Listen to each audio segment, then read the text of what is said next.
na inaayos po ni Sir sa CIDG, yung mga ganyan po, since friends ko rin naman sila, and parang nalaman ni Sir Leonardo din na kaya siya ang na-mention dahil po nagtanong sa akin si Presidente, nagkukwento po siya. And pag nandun po ako sa opisina, nakikita ko yung movement. So lahat ng impormasyon mo tungkol dito sa war on drugs na nakalagay dito yung sa iyong affidavit at saka dito sa diagram na binigay mo, galing po lahat ito kay Colonel Leonardo in your meetings with him? Yes, Your Honor, and yes po. And yung experience din nila sa ground as kasi experience nila sa ground. So in other words, sa lahat ng bagay, hindi po kayo kasama pero karamihan sa detalye ng operation ng war on drugs alam po ninyo. And yet, you say, hindi ka kasama sa sistema. Alam ko po, Mr. Chair, kasi po, kami po din sa ground, nakakahalubilo ko yung R2 namin, yung mga operatiba, yan po pinagkukwentuhan. And there was a briefing na pagkausap ko siya, si Sir Leonardo, nakukwento niya yung level, sana ba yung level 1 na yan? Hindi, dahil pag level 1, ano lang yan, ordinary, nag-explain siya. I cannot recall na lang po yung specific amounts po sa lahat. Okay.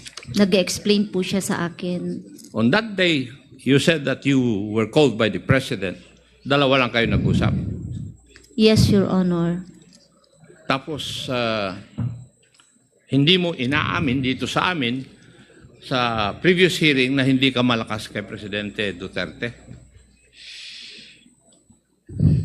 I don't... Hindi ko alam kung malakas. Yeah, I think so, Mr. Chair, na... Ngayon, inaamin mo na malakas ka sa kanya. Because I can see from the scheme of things, tatatlo lang naman yung opisyal na malakas doon sa level na mataas, malakas kay Presidente. Ikaw, si Colonel Leonardo, at saka Senator Bato de la Rosa. All the other officers, PNP officers, assigned in Davao, nasa ilalim pa nga ninyo Tama? Kasi, Madam Garma, all the signs are there na malakas ka kay former President Digong. Kasi sa isang ceremony sa Malacanang where generals of the Bureau of Jail Management and Penology, Bureau of Fire Protection, and the Philippine National Police, naka-white duck silang lahat At ikaw lang ang colonel, lieutenant colonel na mapromote sa full colonel in blue attire. Yes, and po. the President gave you special attention, and yet you are very brave and blatant to say na hindi ka malakas kay former President Duterte. I would have cited you in contempt then because you were lying. Pero now that you are cooperating, aaminin mo ba ngayon? Yes, Mr. Chair, I have... Mabuti, inaamin mo. Ngayon, insofar as the question of the Honorable Fernandez is concerned, whether you have romantic ties with the President, I leave that to the imagination of the Honorable Fernandez. Hindi na ako magtatanong doon.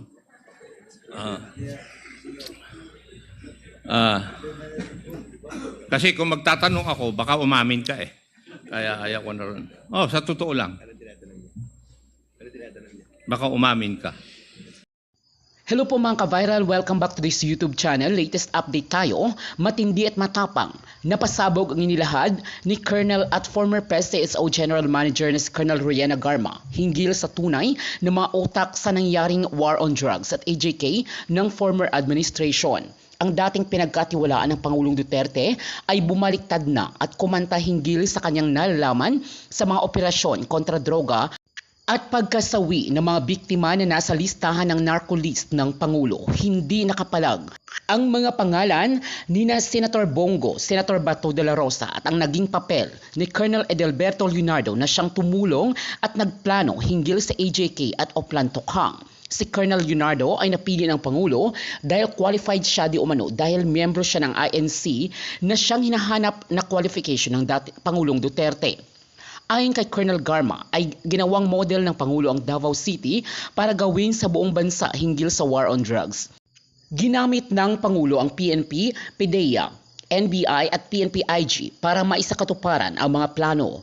Malaki di umano ang natatanggap na incentives at pabuyan ng personnel na maka-accomplish ng plano hinggil sa mga personalidad na nasa listahan. Narito ang matitinding revelasyon ni Colonel Riana Garma sa Quad Committee hearing. Implicate nyo na si Duterte, Rodrigo Duterte. Pagdating po, it's just a communication flow, Your Honor.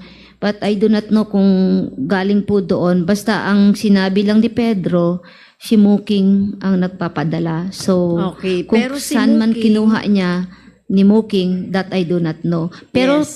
pagdating po kay Bongo po, siya ang bini-meeting ni Sir Leonardo. Siya nag-meet sa kanya, nakikipag-arrange. So, So- alam naman natin, Mr. Chair, na si Senator Bongo at saka si Senator Ronald Bato ay talagang close yan kay PRRD. Tama? Miss Garma? Opo, Mr. Your Okay. Honor. So ito pong ulitin ko yung pagtatanong dito sa funds. Kasi Mr. Chair, kung napansin ninyo, 2017 hanggang 2022 lumobo ang confidential funds. No, from naging 400 plus billion ang confidential funds. So do you think yung pera po ay isang source po ng pinagkukuhanan ng rewards ay yung confidential funds or intelligence funds? Ayoko po Miss ayoko mag-speculate po, Your Honor. Hindi ko po Okay. alam kung anong source, Okay. Your Honor. So,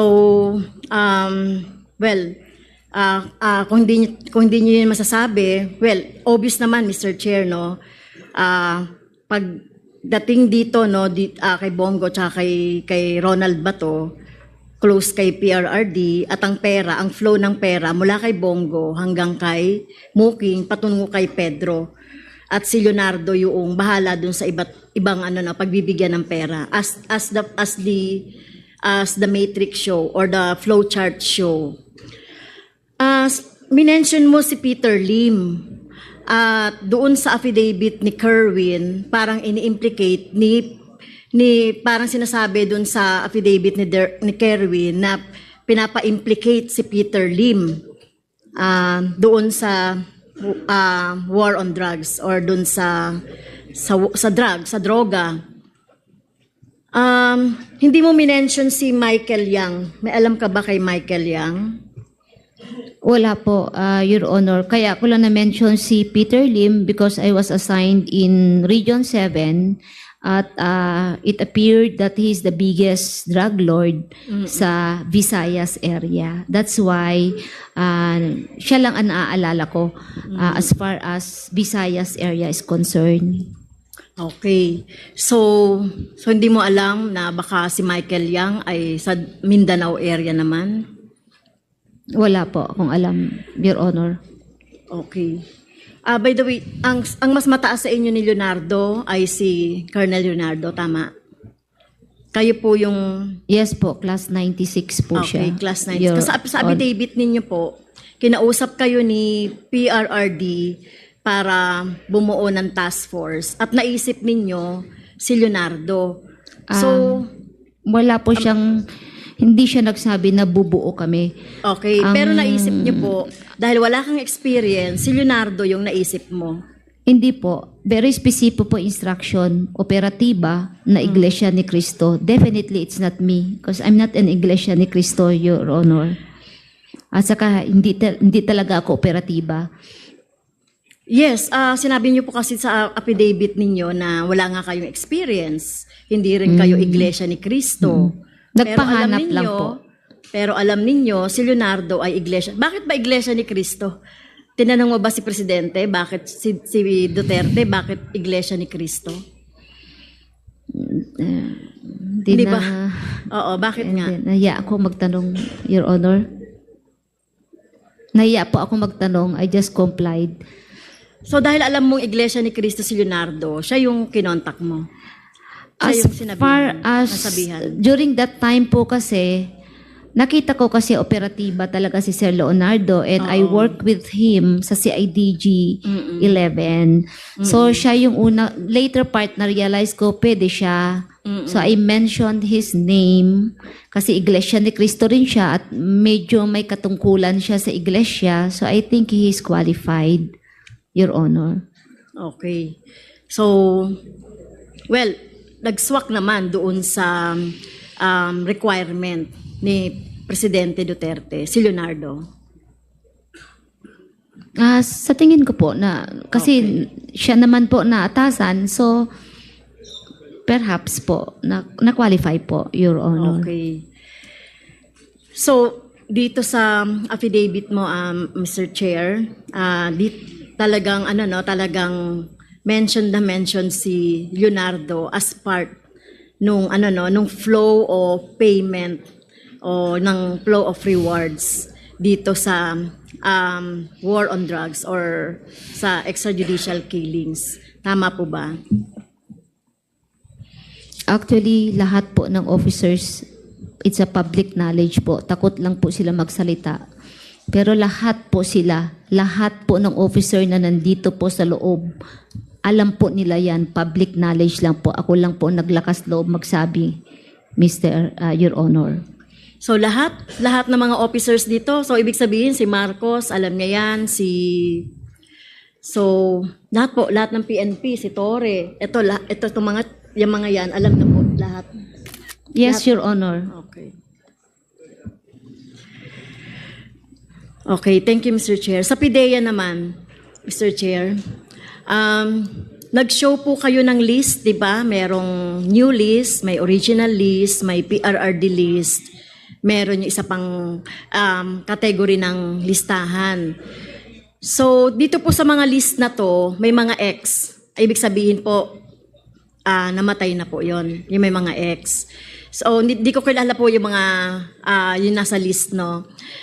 Ibig bang sabihin nito, ito po ay mga drug lords or ano-ano yung mga category nito? High-level target or drug lord, manufacturer, chemist, or whatever. Ano-ano po yung mga niyan, categories po, Mr. Chair? Hindi kaya, pero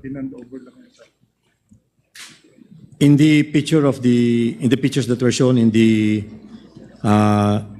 presentation a while ago, Your Honor, the pictures were labeled as high-value targets and Binondo connection.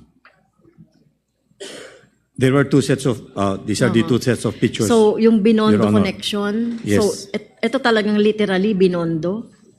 Bakit po That was how tinawag? it was labeled, Your Honor. We are just showing to you what we were able to gather. Okay. So, dito po walang pagdi-distinguish ng high-level target, drug lords, or manufacturer. Wala pong pagli-level dyan sa mga listahan. None, Your Honor. It was just, they were just high-value targets. Pero sinasabi nyo, this is a moving list. May napapalitan, may nalalaglag, merong nadadagdag. Tama po. Yes, Your Honor. Okay. But as far as the pictures are concerned,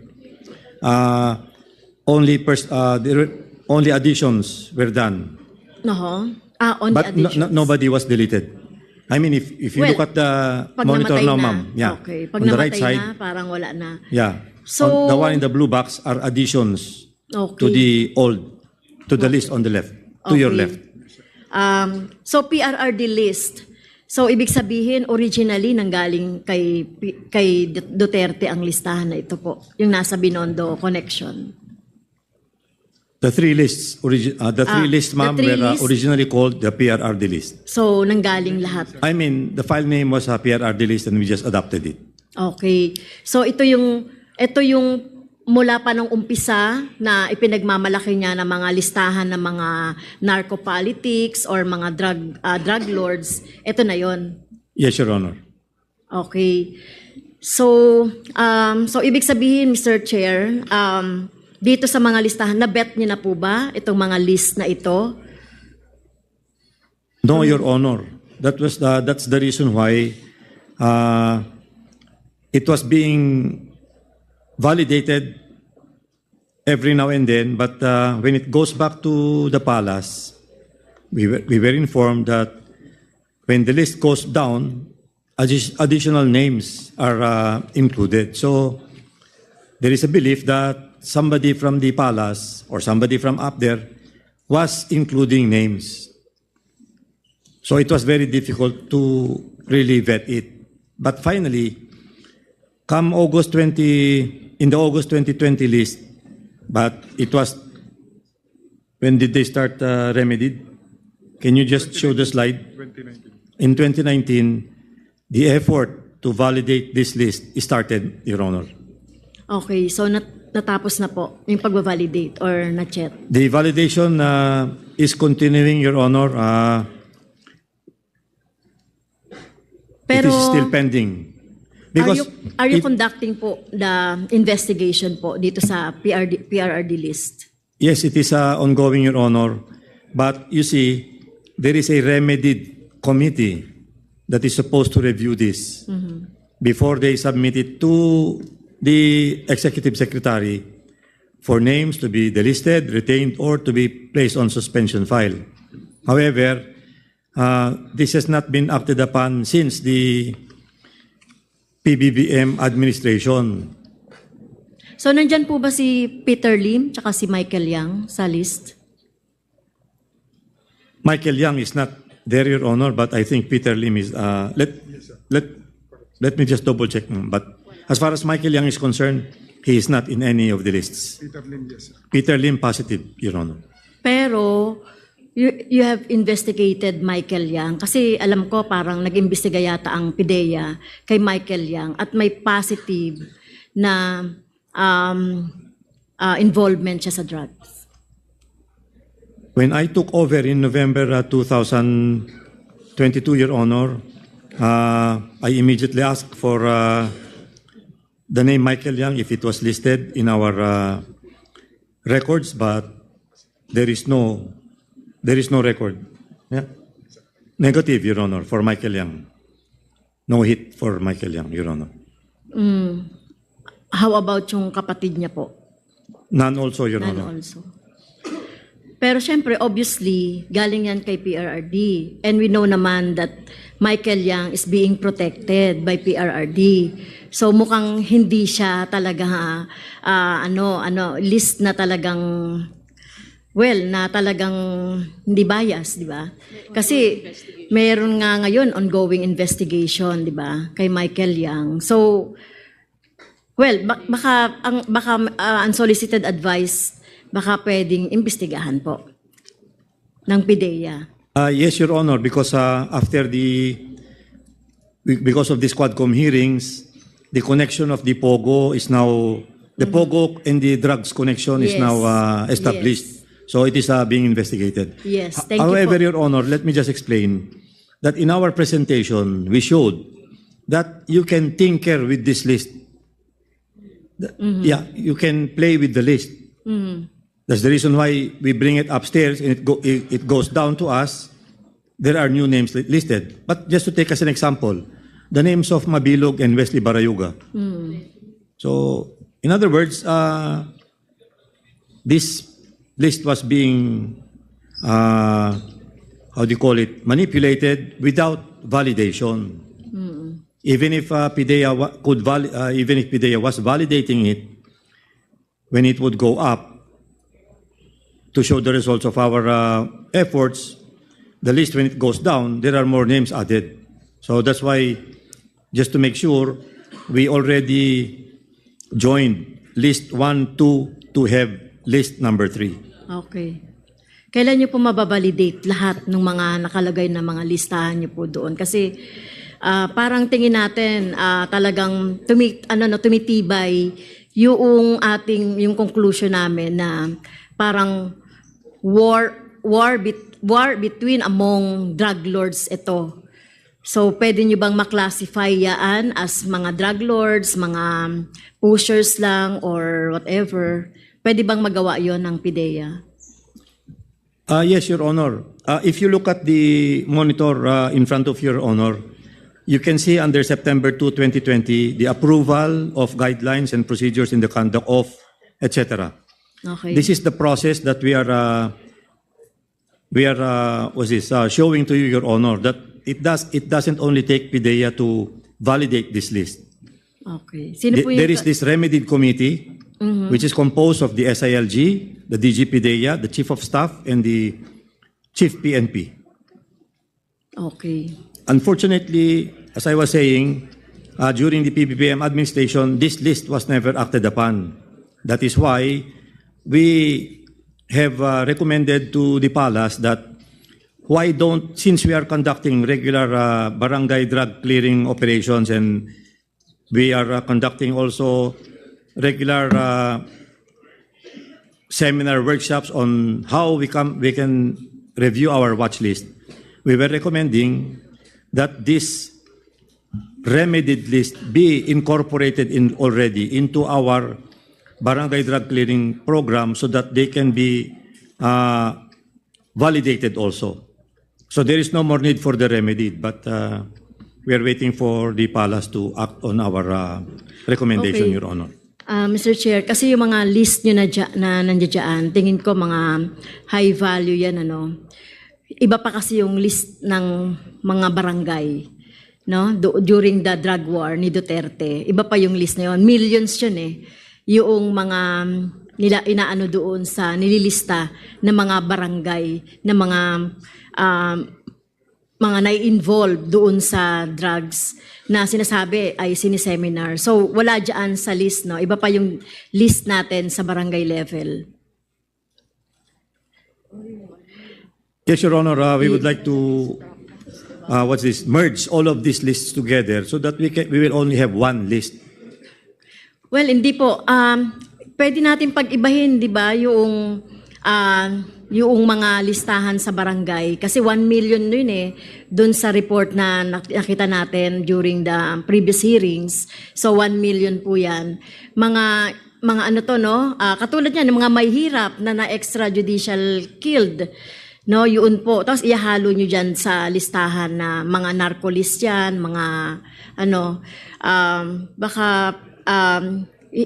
ganun po ba? I-merge nyo lahat ito? Your Mr. Honor, Chair? the 1 million plus names that you are mentioning, In the is barangay. just an estimate of the total number of, I think, drug users in the Philippines.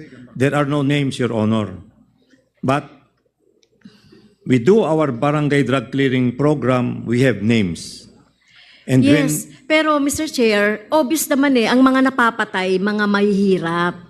Yung more or less from 3,000 yan hanggang 30,000 yan na estimated number of EJKs o namatay, ay karamihan doon ay mga mahihirap po. Kaya nga sinasabi natin, ang war on drugs ni Duterte ay war on drugs lang laban sa mga mahihirap.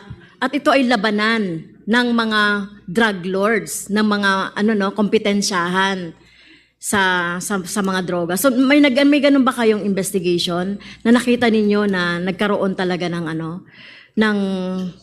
competition between drug lords? Your Honor, we did not see any indication towards that, the competition concept. Because, again, the difficulty of having so many lists is that the list is very active. It's changing every now and then. And sometimes it happens that somebody is involved in a drug operation and he is not included in the list. So that was the difficulty during the Okay. drug campaign, Your Honor. Sige. Pero ito po, no, nakita nyo naman, more than 30,000 ang namatay dito sa EJK, sa estimate yan ng Human Rights Watch. No, sa pulis naman, 6,000 dun sa kanilang listahan. So, mapapansin nyo po, no, mas maraming namatay na mga inosente, yung mga users lang, no, yung mga street pushers kaysa doon sa mga drug lord o malalaking supplier ng droga. So ang ibig ko sabihin, Mr. Chair, dito, ma-intensify niyo po yung pinagkukuhanan ng droga, yung operations dapat ay ma-intensify yung sources ng mga droga, like yung nagmamanufacture, etc. So, yun lang po, Mr. Chair. Thank you po. Thank you, Congresswoman Castro. The next interpellator is Congressman Romy Acop. Thank you, Mr. Chair. Iksihan ko na lang dahil alas 11 na eh.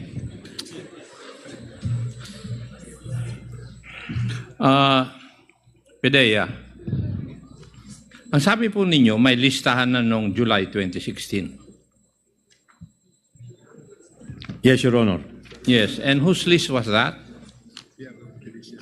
It is the PRRD list, Your Honor. And then, would it be safe to presume na itong listahan na ito ay galing sa CIDG? Honestly, in our deep research as to how this list came about, it is PNP CIDG Region 11 who came up with this list, Your Honor. And at that point in time, who was the head of Region 11 CIDG? If I am not mistaken, it was Commissioner Napolcom Leonardo, Your Honor. Thank you. Sinabi mo kanina, when one of my colleagues was asking you about the list, sinabi ninyo na yung listahan, dinala po sa inyo. Would that be correct? What we gathered, Your Honor, was that there was a meeting. Yes, sir. There was a meeting in Camp Crame, and our chief, the director of intelligence service then attended that meeting, and he was given a copy. This is the list number 1 that we are mentioning in our presentation, Your Honor. And did I hear you right? Na yung listahan na yun, ibinabalik nyo after checking? Yes, Your Honor. That was the story that we got from the... Bakit kailangan yung ibalik yung listahan na binigay sa inyo? I think it was to validate, Your Honor, the list if the names therein were really personalities in the... So, DG, Drug company. kayo ang validating agency ng listahan ng Camp Crame. Would that be correct?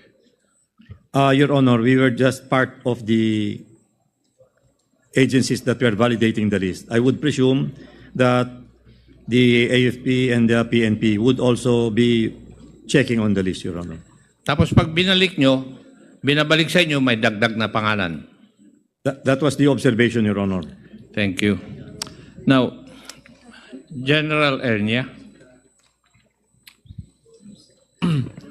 Yes, sir. you're now the NCRP commander, but you were formerly the head of the Directorate for Personnel and Records Management. You're correct, Mr. Chair. Yes. Hindi po ba ang policy, when you transfer personnel from region to region, the commanders are supposed to be asked whether they want the transfer or not?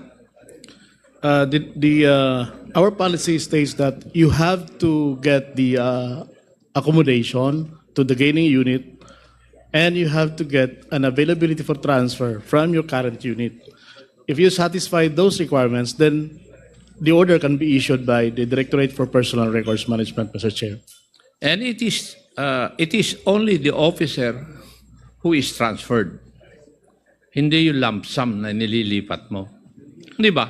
Kasi pag nagdala ka ng tao mo na 5, it is frowned upon by headquarters Camp Crame. When I was the Director for Personal Records Management, Mr. Chair, we discouraged yung tinatawag na parang hakot, Mr. Chair. That is why it's frowned upon. Yes, sir. Yes. That's right. Now, in the case of Colonel Patay, he was transferred from Davao del Norte, if I'm correct, Colonel Patay? Yes, Mr. Chair. You were transferred to NCRPO, isang team, di po ba? Yes, Mr. Chair. And then it is by order of the Chief PN, Philippine National Police. Yes, Mr. Chair. Yes. Ang tawag nyo doon, shoot out order.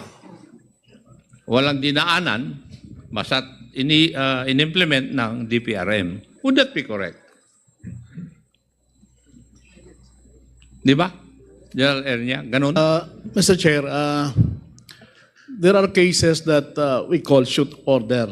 And normally, it is upon guidance of, for third level, normally it's upon the guidance of the Chief PNP. That is why I said, si Colonel Patay was transferred from Davao Norte together with his team to NCRPO and eventually to be assigned Station 6 of the QCPD.